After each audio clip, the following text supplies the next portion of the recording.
Assalamualaikum.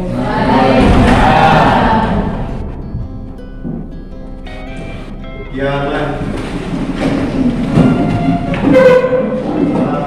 Assalamualaikum warahmatullahi wabarakatuh. Waalaikumsalam warahmatullahi wabarakatuh. Jurusan. Selamat pagi anak. Pagi. Bagaimana kabarnya hari ini? Alhamdulillah luar biasa. Allahu Akbar. Alhamdulillah. Pada pagi ini kita bertemu kembali dalam pelajaran hadis di semester genap ya. Namun sebelumnya ini hadir semua tidak? Tidak. Siapa yang hadir? Yuni sama Dedi. Jadi 2 orang. Kenapa dia Sakit. sakit? Sakit. Mudah-mudahan mereka berdua dapat diberikan kesempatan oleh Subhanahu wa Ta'ala. Kita bisa bersama-sama dengan kita belajar seperti mana mestinya ya. Nah, dan kita yang sehat juga punya kesempatan untuk belajar, tolong manfaatkan waktunya, karena yang sakit itu tidak punya kesempatan untuk berusaha untuk belajar. Nah, kita yang lagi sehat, tolong manfaatkan kesempatan ini sebaik mungkin untuk selalu belajar dan belajar. Baiklah, sebelum kita mulai pada pembelajaran, baiknya kita berdoa dulu ya. Silakan kepada KM Ketua Kelas untuk memimpin doa terlebih dahulu. Sebelum mulai belajar, apa baiknya kita berdoa terlebih dahulu. Berdoa mulai. Bismillahirrahmanirrahim. Rabbi shrah li sadri wa yassir li amri wahlul 'uqdatam min lisani yafqahu qawli. Ya Fattahu ya Alim. Semoga doa yang kita panjatkan dikabul oleh Allah Subhanahu wa Ta'ala, dan kita nanti mendapatkan ilmu yang bermanfaat dan barokah. Pada minggu kemarin kita sudah mempelajari tentang pengertian daripada hadis sunnah kepada masalah. Ya. Barangkali di antara kalian ada yang masih ingat dari materi minggu kemarin, misalnya tentang pengertian hadis. Oke, Bapak silakan. Hadis adalah segala bentuk perbuatan, perkataan, dan juga segala macam iman yang dimiliki oleh Nabi. Oke, terima kasih atas jawabannya. Kasih aplaus. Jadi Bapak salah satu teman kita yang menghafal ya. Kemudian pengertian sunnah. Oke, siapa ini? Pak. Ya, silakan Pak. Sunnah adalah sebuah cara yang dimana akan dapat ditempuh baik itu dengan cara yang baik ataupun dengan cara yang buruk. Dengan cara yang buruk.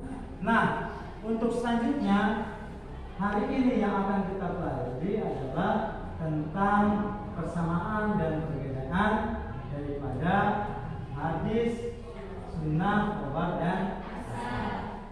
Namun sebelum dilanjutkan pada materi, apa akan sampaikan dulu tentang tujuan pembelajaran. Kita harus tahu tujuan pembelajaran daripada materi hari ini. Tujuan pembelajaran pertama, setelah melakukan pengamatan, menanya, mengeksplorasi, mengasosiasi, dan mengkomunikasikan, diharapkan peserta didik 1. Dapat mengidentifikasi persamaan hadis, sunnah, khabar, dan asar. Yang kedua, peserta didik dapat membedakan hadis, sunnah, khabar, dan asar. Dan yang ketiga, peserta didik dapat menyimpulkan persamaan dan perbedaan hadis, sunnah, khabar, dan asar menurut para ulama.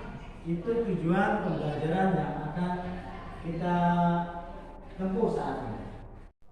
Baiklah anak-anak, untuk sekarang kita mulai pada materi, yaitu tentang memahami apa tadi? Memahami hadis, persamaan, ya, persamaan hadis, sunnah, khabar, dan asar. juga perbedaannya ya. Nah, peta konsep, mengenai peta konsep yang akan kita bahas hari ini mengenai hadis, sunnah, khabar, dan asar, yaitu pertama persamaan hadis, sunnah, khabar, dan asar yang akan kita pelajari itu. Yang kedua, perbedaan hadis, sunnah, khabar, dan asar. Jadi dua kata kunci yang harus kita pahami hari ini adalah persamaan dan perbedaan. Oke. Selanjutnya, nah, inilah kita masuk pada materi persamaan hadis, sunnah, khabar, dan asar. Ya, jelaslah bahwa sebagaimana yang dari minggu kemarin pengertiannya, yang tadi sudah disampaikan sama teman-teman kita, al-hadis, sunnah, al-khabar, dan al-asar merupakan kata-kata yang makna sama atau dinamakan dengan sinonim, yaitu segala sesuatu berupa ucapan, perbuatan, takrir atau sifat yang dinisbatkan kepada Nabi Muhammad SAW. Nah, petunjuk atau tanda riwayat dari Rasul, sahabat, dan tabi'in yang menyatakan dan menentukan pengertian istilah-istilah tersebut. Jadi persamaannya itu sama, semuanya dinisbatkan kepada Nabi, para sahabat, dan tabi'in, ya, kepada Nabi Muhammad SAW, sahabat. Selanjutnya perbedaan hadis. Nah, ini perbedaannya. Tadi persamaan sama bukan berarti beda bukan berarti sama. Ini ada perbedaan. Apa hadis dan sunnah? Karena orang kadang menyamakan atau antara hadis dan sunnah itu sama-sama itu ya. Ini perbedaan. Perbedaan hadis dan sunnah. Hadis terbatas pada perkataan, perbuatan, takrir yang bersumber pada Nabi SAW, sedangkan sunnah segala yang bersumber dari Nabi SAW, baik berupa perkataan, perbuatan, takrir, tabiat, budi pekerti, perjalanan hidupnya baik sebelum diangkat menjadi rasul maupun sesudahnya. Nah, ini sunnah. Kalau hadis itu bisa dikatakan hadis setelah diangkat ke Rasulullah. Itu dikatakan hadis. Tapi kalau sunnah baik sebelum diangkat menjadi rasul maupun sesudahnya. Itu perbedaan antara sunnah dan hadis. Yang kedua, hadis dan khabar. Sebagian ulama hadis berpendapat bahwa khabar sebagai sesuatu yang berasal atau disandarkan kepada selain Nabi. Ini kepada selain Nabi. Hadis sebagai sesuatu yang berasal atau disandarkan kepada Nabi SAW. Jadi kalau khabar kepada selain Nabi, kalau hadis disandarkan kepada Nabi. Nah, sekarang hadis, perbedaan hadis dan asar. Jumhur ulama berpendapat bahwa asar sama artinya dengan khabar dan hadis. Ada juga ulama yang berpendapat bahwa asar sama dengan khabar, yaitu sesuatu yang disandarkan kepada Nabi SAW, sahabat, dan tabi'in. Oke, demikian materinya untuk kali ini. Untuk selanjutnya kita melakukan diskusi ya. Nah ini Bapak sebelumnya akan membagikan dulu, nanti ada LKPD-nya. Tapi sebelum LKPD kita bentuk dulu. Ini sudah dibentuk ya kelompoknya? Sudah. Oke, kelompok ini ketuanya siapa? Ya, oh ini siapanya? Yesi, Natalen. Kalau kelompok ini ketuanya? Dalva. Natalennya siapa ini? Oh, dan sekarang Bapak akan membagikan LKPD-nya. Apa itu LKPD? Gambar kerja peserta didik. Oke. Ya, silakan itu di apa nanti ada diisi ya nanti ini diskusinya, bahan diskusinya ini. Nah, setelah Anda mempelajari mendalami tentang hadis, nanti hasil diskusinya dipresentasikan di depan. Untuk kelompok 1, nah, apa udah kasihkan itu katanya? Kelompok 1, carilah contoh-contoh dari hadis dan sunnah. Kelompok 2, jelaskan mengapa kita sebagai umat Islam sangatlah penting dalam mempelajari hadis atau sunnah. Dan kelompok 3, berikan salah satu contoh dari khobar dan asar. Dapat dipahami? Siap? Siap. Selamat mengerjakan.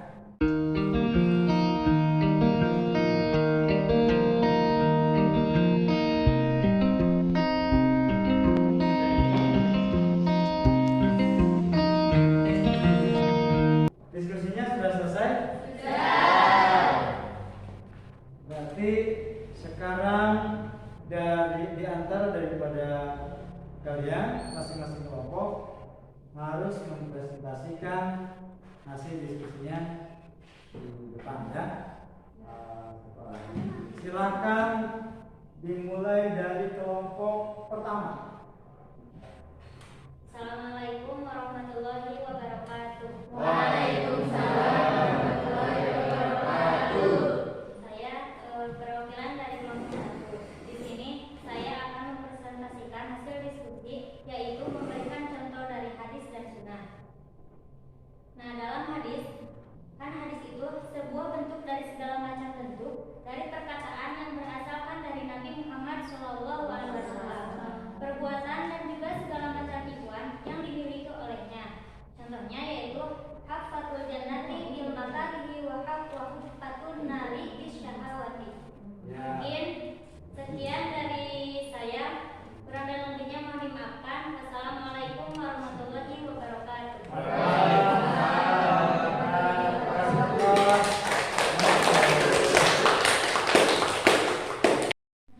Dua kelompok lagi. Yang sebelumnya ini masih semangat ya ini?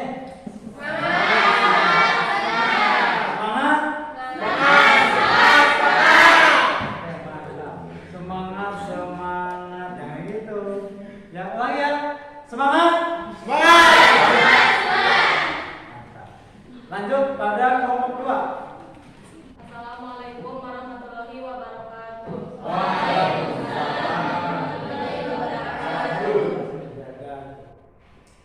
Saya perwakilan dari kelompok 2 yang akan menjelaskan tentang mengapa kita sebagai umat Islam sangatlah penting dalam mempelajari ilmu hadis atau sunnah. Hadis atau sunnah merupakan dasar bagi ajaran Islam. Hadis adalah salah satu pokok syariat, berfungsi sebagai sumber syariat Islam yang kedua setelah Al-Quran. Usaha mempelajari dan mengajarkan hadis-hadis Nabi SAW harus tumbuh subur di tengah-tengah masyarakat sebagai sumber ajaran Islam guna tampak nyata dalam mendampingi Al-Quran. Hal ini mutlak harus dipandang penting karena hadis-hadislah yang menjadi penjelasan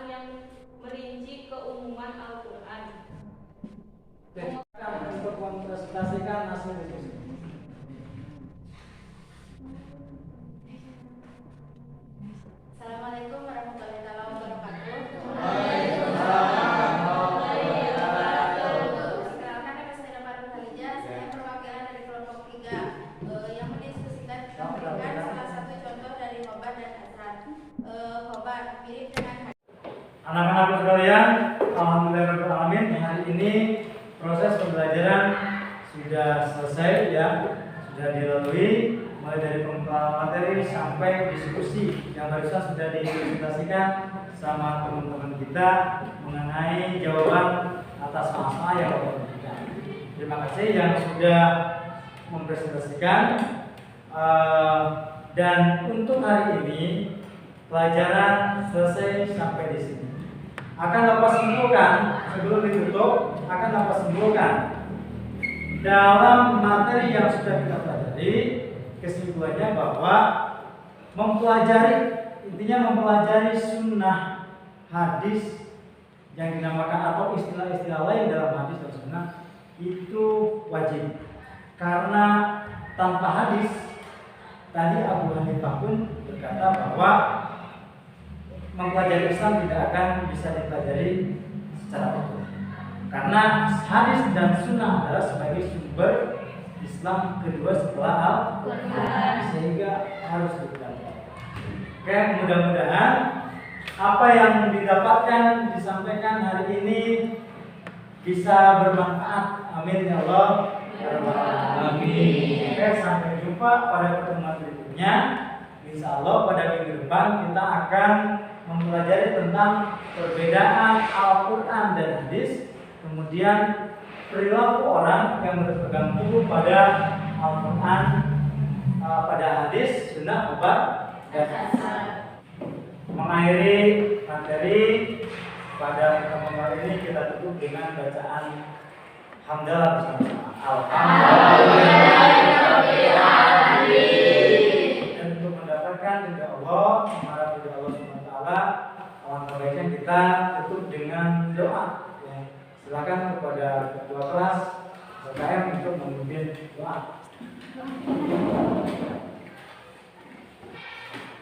Mengakhiri materi pelajaran, berdoa, mulai. Subhanallah.